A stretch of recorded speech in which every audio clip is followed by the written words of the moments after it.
Assalamualaikum warahmatullahi wabarakatuh. Halo Depolers, kembali lagi ke podcast Departemen Ilmu Politik. Pada hari ini kita akan mendiskusikan suatu topik yang cukup hangat diperbincangkan oleh publik, yaitu tentang partai politik.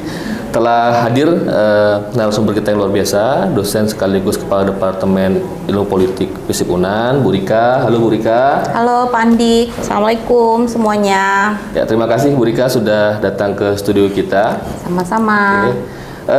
Kita langsung aja Bu Rika ya ke inti diskusi pada siang hari ini. Siap, kita langsung eksekusi. Oke. Bu Rika, ini kan tahun depan kita kan mau pemilu. Dan di pemilu itu kan yang menjadi aktor utama itu kan parpol. Yap. Parpol yang mengajukan calon, baik caleg ataupun capres. Nah, intinya demokrasi kita ini menempatkan parpol sebagai aktor utama gitu. Betul. Dalam seleksi kepemimpinan. Nah, kira-kira dalam pengamatan Bu Rika sendiri bagaimana parpol-parpol di Indonesia ini yang dewasa ini? Pertama, dalam konteks faktual ya, Pak Andik, ketika kita berbicara tentang partai politik yang baru menghadapi pemilu 2024, itu pertama kita lihat kehadiran partai politik baru itu dihadapkan ada beban yang tidak ringan. Kenapa saya mengatakan beban yang tidak ringan? Kalau kita buat pola pemetaannya di lapangan ya Pak Andik, kita bisa membagi dalam bentuk tiga peta besar kontestasi politik sekarang dalam menghadapi 2024. Yang pertama, partai yang otomatis memang sudah berada di parlemen. Itu partai-partai besar. Kalau saya mengkategorikannya partai kelas atas. Kemudian ada partai yang di tahun 2019 itu tidak lolos parliamentary threshold. Itu dijadikan sebagai, kalau di sini saya labeli sebagai partai non parlemen. Nah, yang ketiga yang Pak Andik bicarakan tadi, partai baru. Jadi ada tiga kutub besar yang dihadapi dari 2024. Nah, menariknya kemunculan partai politik baru di 2024 ini menjadi dinamika yang tersendiri kalau saya membacanya. Kenapa ada dinamika menarik di sini? Yang pertama, si partai baru dia akan berhadapan dengan partai atas, partai yang sudah ada di parlemen, sudah mapan ya. Sudah punya, dia sudah merawat dapilnya, dia sudah merawat dia sudah punya pemilih aliran keras namanya. Dan yang kedua, dia juga harus menghadapi partai non-parlemen. Nah, itu menjadi tantangan yang luar biasa di 2024 dan masyarakat akan menjadi otomatis ya akan terpola ya. Dan itu menjadi menarik dalam konteks demokrasi kalau kita bicara dalam konteks demokrasi, tapi dalam konteks persaingan nanti kita akan bicarakan.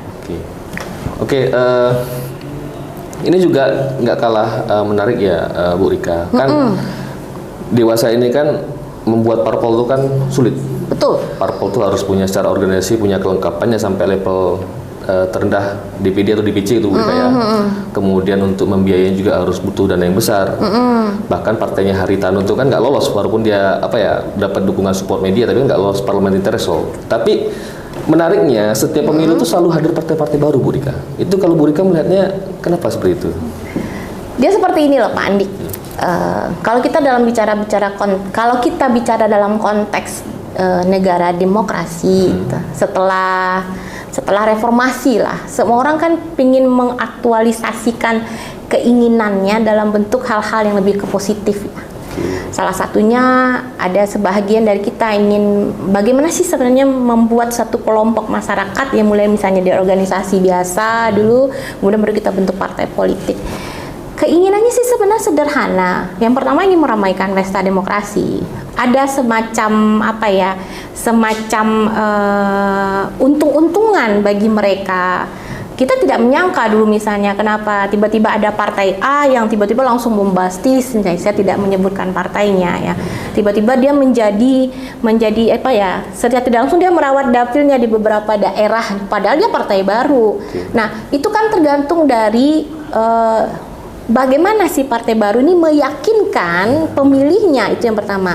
Tapi kalau misalnya tadi Pak Andik mengatakan bahwa ada misalnya kita berkaca pada beberapa survei ya. Yang saya lihat di sini namakan misalnya saya beri namanya kue elektoral. Pola ini adalah partai lama atau partai non parlementer itu kan sangat terbatas dan cenderung mengecil ya. Coba kita lihat. Tapi ternyata dia menjadi menarik kita bicarakan ketika dia berhadapan dengan partai baru ini.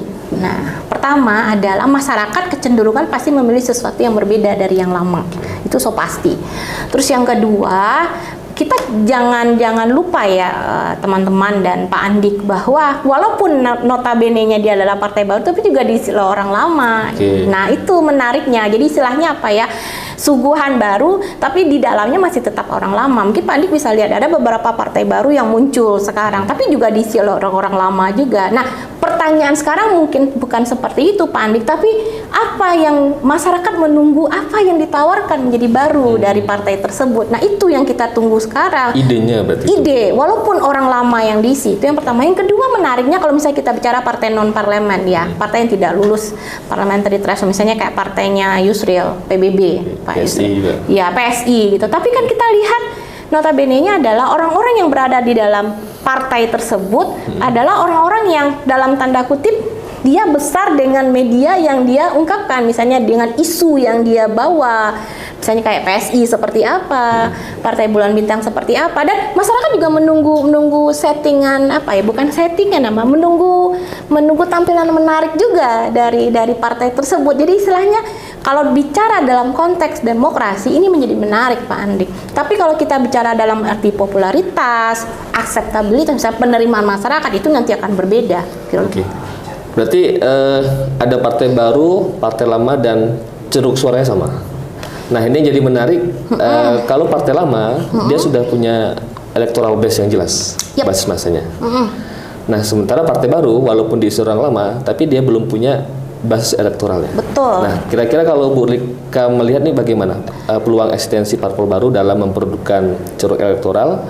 Apakah mereka bisa berkata banyak atau mereka hanya bisa hanya menjadi penggembira pemilu 2024, nggak lolos parlemen? Kita bicara, kalau Bu Rika gimana melihat peluang mereka untuk eksis, bisa survive gitu?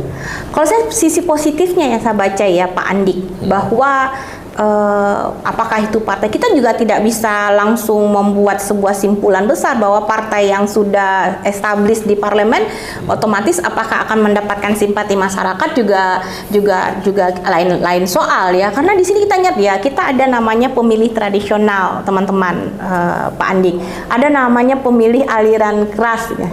Ada namanya swing voter, pemilih berahyun, banyak istilah-istilah ini yang digunakan. Jadi mau partai lama, partai di parlemen atau non parlementer atau partai baru, dia sama-sama ada dua yang harus dia perjuangkan. Pertama, populer. Kalau partai baru pasti sudah populer ya, sudah punya popularitas, dia sudah merawat dapilnya, terus kemudian dia sudah punya istilahnya sudah punya pemilih aliran kerasnya gitu. Tapi jangan salah bahwa sebenarnya publik membaca secara tidak langsung peluang pemilih untuk mengetahui rekam jejak partai itu menjadi penting loh teman-teman, bahwa jejak rekam partai itu mulai dari dia berdiri sampai pemberitaan oleh media itu publik menunggu luar biasa, apalagi pemilih pemula.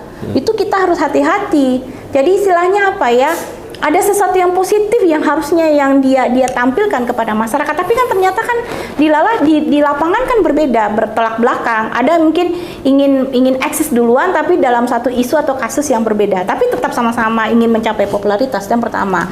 Terus yang kedua, akseptabilitas, penerimaan masyarakat terhadap partai ini, Pak Andik. Jadi ingat ya, masyarakat itu sebenarnya dia cerdas. Cerdas dalam artian apakah ada keuntungan ketika saya memilih partai A, atau misalnya apakah ada keuntungan ketika saya memilih partai B, atau atas keuntungan saya memilih partai C, atau misalnya saya golput gitu. Itu suatu luar biasa.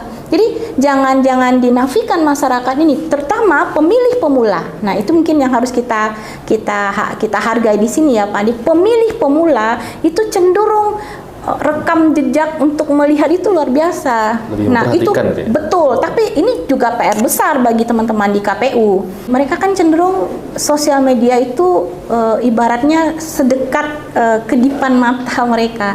Jadi apapun informasi yang mereka terima, mereka telan bulat-bulat. mereka aminkan. Nah, itu harus hati-hati kita dengan pemilih pemula. Coba bayangkan Pak Andik, kalau misalnya kita baca data, kita berbasis data 2024 ini ada sekitar misalnya sepertiga pemilih pemula. Sepertiga pemilih pemula, kalau misalnya dia rasional, itu luar biasa buat partai baru ya. Buat partai baru Pak Andik, dan sangat luar biasa untuk menambah suara buat partai yang sudah di parlemen atau non parlementer. Tapi harus ingat juga bahwa sebenarnya big data, pusat informasi itu luar biasa sebenarnya kuncinya dari partai itu. Ini mungkin terakhir Bu Rika, karena kita juga dibatasi oleh waktu. Ini kan akhir-akhir ini banyak parpol yang menjadikan artis sebagai caleg mereka. Kalau orang kan membacanya ini kan karena faktor popularitas semata. Kemudian artinya faktor popularitas artis itu dijadikan sebagai cara untuk meraih ceruk suara pemilih. Nah, kalau dari pandangan Bu Rika nih bagaimana seharusnya parpol itu membuat dirinya lebih menarik di mata pemilih selain menggait artis? Karena kalau kita lihat dari kategori pemilih, pemilih swing voters itu lebih banyak jumlahnya dibandingkan pemilih yang pemilih tetap ya, yang Ibu bilang tadi pemilih garis keras gitu ya, kan lebih banyak. Bagaimana sementara kan yang harus diyakinkan nih pemilih swing voters ya. Nah, bagaimana parpol seharusnya mengemas dirinya lebih menarik di mata swing voters itu?